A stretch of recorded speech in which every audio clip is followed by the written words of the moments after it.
Dragi polaznici male škole izgradnje mira, velika mi je čast i zadovoljstvo da vas sve pozdravim i da uputim riječi blagoslova, riječi podrške u miru kojem svi težimo i koga svi hoćemo da gradimo. Ja ću vam kao pravoslavni sveštenik starešina crkve u Mostaru govoriti o jednoj temi mira i izgradnji mira iz perspektive, iz ugla pravoslavlja. To svoje malo kratko izlaganje sam podijelio u nekolike cjeline, tačnije 4 cjeline. U prvoj cjelini ću govoriti o miru u svijetu u kome živimo. Prije svega kad govorimo o miru i kad želimo da govorimo o miru mi hrišćani, mi pravoslavci i miru oko nas, miru u nama i kad hoćemo da kažemo nešto iz te perspektive pravoslavnog hrišćanskog učenja, čini mi se i nekako mi se nameće da je najprikladnije rastumačiti riječi našeg Gospoda i Boga i Spasitelja Isusa Hrista, koji na jednom mjestu kaže: "Ne mislite da sam došao da donesem mir na zemlju. Nisam došao da donesem mir, nego mač. Jer sam došao da rastavim čovjeka od oca njegova i kćer od matere njezine i snahu od svekrve njezine." Kako da razumijemo ove Hristove riječi, Isusove riječi, riječi blagog Isusa, koji na bezbroj mjesta u svojoj propovjedi evanđelja, propovjedi blage vijesti, propovjedi spasenja ljudi, propovjedi spasenja i svijeta i čovjeka, na bezbroj mjesta govori mir vam i poziva na mir i govori božanstvene i sve vaseljenske riječi: "Blaženi su mirotvorci, jer će se sinovi Božji nazvati." Zaista je na prvi pogled i u prvi mah teško razumjeti ove riječi i one nam se čine da su kontradiktorne, ali su one u stvari u saglasnosti. Jer mač koji donosi Hristos, mač koji donosi Isus, nije mač nasilja i nepravde. To je u stvari mač koji raskida naše privremene biološke veze i naše biološke potrebe. To je mač koji raskida naš primitivni životinjski način postojanja i egzistiranja, a iz tog načina postojanja i egzistiranja, složit ćete se, nastaju nemiri, nasilje i rat. Upravo takvim mačem Isus želi da raskine te naše veze koje nas vežu tim biološkim nagonima, biološkim načinom postojanja. Čini mi se kao pravoslavnom teologu i kao pravoslavnom hrišćanskom svešteniku da je upravo to i cilj zla, da zlo potpuno postane normalno i da jednog dana čovjek, ne daj Bože, kaže da zlo ne postoji. To bi bio u stvari vrhunac zla i to bi bila u stvari i pobjeda zla. I zato je jako važno ono što smo ranije rekli i naglasili, da taj mač koji donosi Isus na zemlju, koji raskida takve naše potrebe ka spektakularnošću, ka senzacionalizmu, ka biološkom opstanku budu te potrebe raskinute, da se suočimo sa zlom, da shvatimo i reagujemo na zlo, da bi se zlu suprotstavili i da bi zlo u sebi, da bi zlo u onom koje je pored nas i zlo u svijetu na taj način mogli i pobijediti. Sada ću nešto reći o perspektivi mira u našoj jedinstvenoj Europi i uopšte u svijetu, kao perspektivi mira u jedinstvenoj Europi i jedinstvenom svijetu. Danas mi živimo u jedinstvenoj Europi. Doduše, mi na Balkanu još uvijek nismo formalno pravno dio Europske unije, ali definitivno i političari i politički vrh svih ovdje zemalja teže ulasku u Europsku uniju, a i Europska unija ističe da ima prioritet prijema novih članica u svoj sastav. Međutim, jedinstvo Europe je ono što mi kao teolozi primjećujemo u stvari jedinstvo tržišta, jedinstvo profita, jedinstvo kapitala, jedinstvo materijalnih vrijednosti i moći.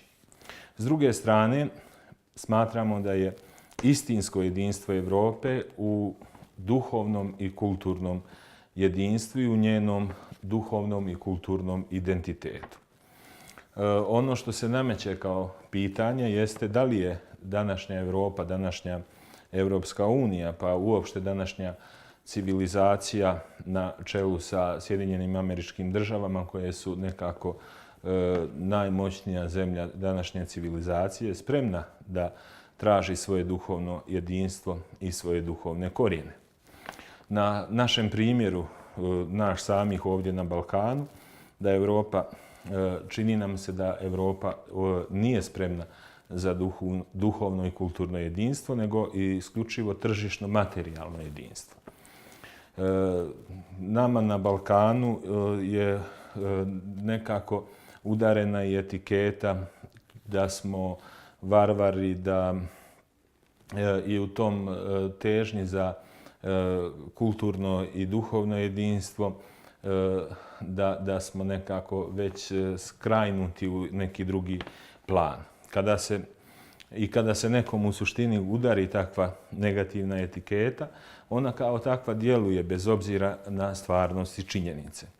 Tada se dešava da se o nekom sa takvom etiketom ne govori samo negativno, nego se čak govori i u njegovo ime.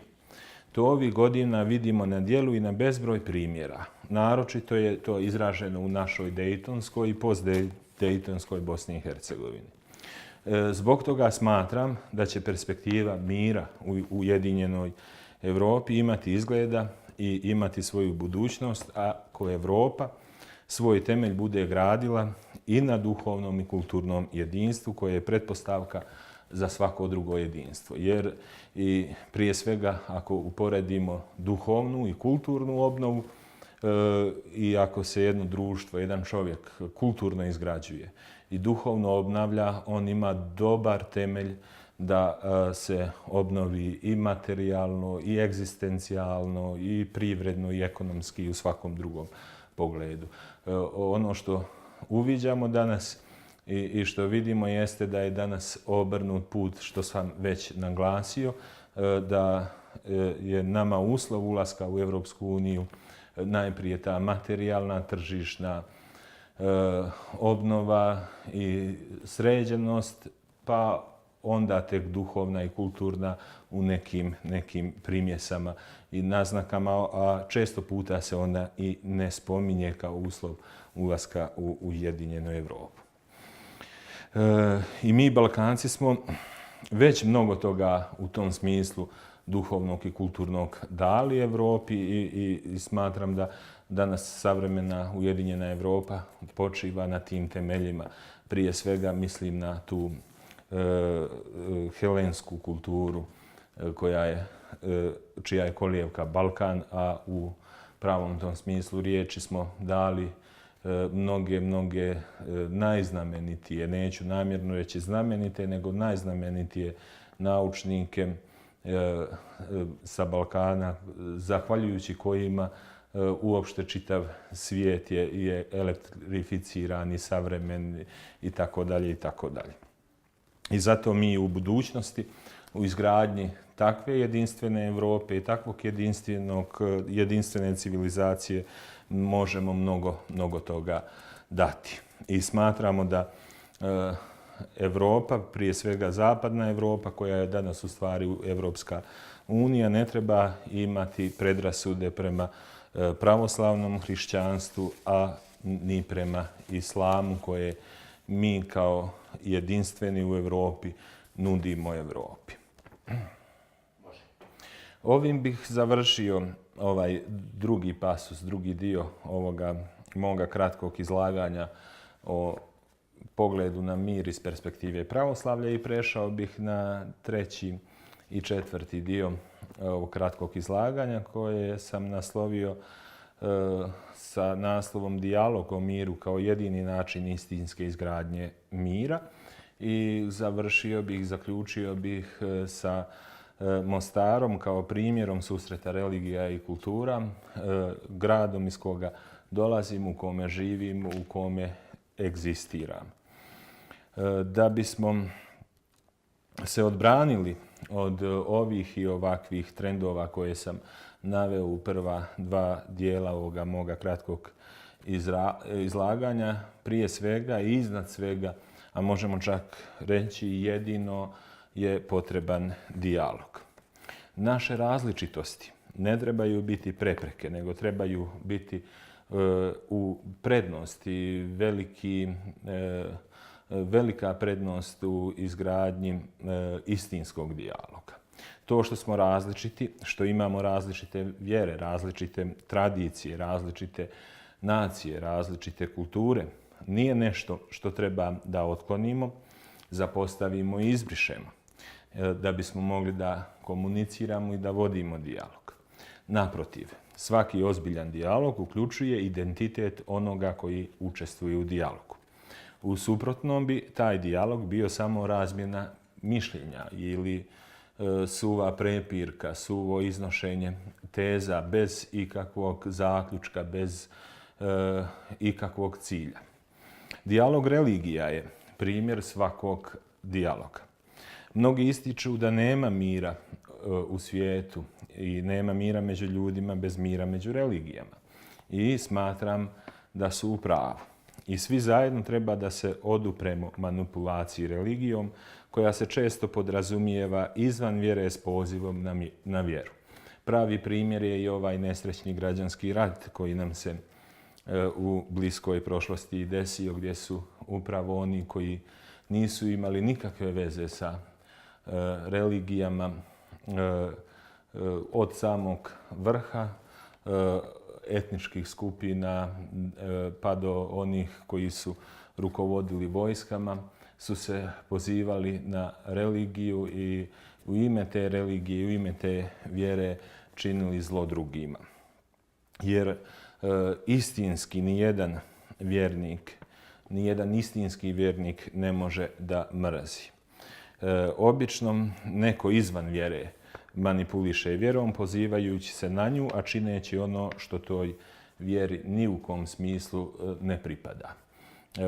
Očigledni su i današnji primjeri zloupotrebe vjere u svim vjerama, svakodnevno skoro, gdje se upravo eksploatiše takav primjer vjerskog fundamentalizma i slično. Kao što sam već rekao, dolazim iz Mostara, grada u središtu, u srcu Hercegovine, koji je od svog postanka, kada je nastao u 15. vijeku, bio grad susreta istoka i zapada, a samim tim i grad susreta religija. I danas je Mostar to ostao, to jeste. U suštini to može biti velika prednost, a ono što sam rekao, kada se zloupotrebljava, može biti i veliki minus. I to smo se uvjerili. Kada se u ime religije, u ime vjere ratovalo i ubijalo, vidjeli smo rezultat u Mostaru. Jedan od najrazrušenijih gradova u Bosni i Hercegovini, pa možda i u regionu. Grad koji je bukvalno bio ubijen i brutalno srušen, gdje su najznačajniji kulturno-istorijski spomenici stradali. A s druge strane, takav grad gdje se u krugu od 300 metara nalazi Franjevački samostan sa jednom od najstarijih biblioteka, pravoslavna saborna i stara crkva, mitropolija, Karađozbegova džamija, sinagoga, može imati takvu perspektivu u tom dijalogu i susretu različitosti.